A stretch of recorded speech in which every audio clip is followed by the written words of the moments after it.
Hello, I am Dr. Anushdeep. I am a radiation oncologist. Now I am associated with Cancer Centers of America, Amritsar. Together we can fight against the cancer.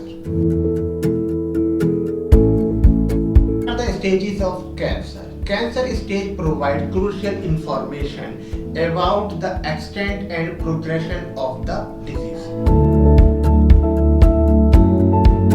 What is stage 0 cancer? Stage 0 cancer represents non-invasive stage of cancer.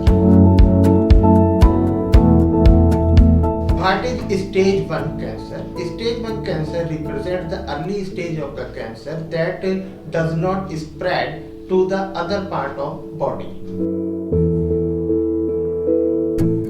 What is stage 2 cancer? Stage 2 cancer means somewhat larger in size, does not spread to distant organs. What is stage 3 cancer?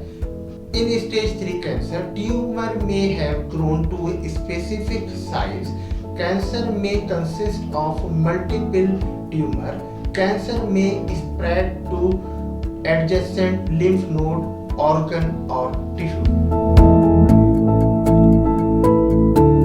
What is stage 4 cancer? Stage 4 cancer, known as metastatic cancer, that spread beyond the primary site of origin.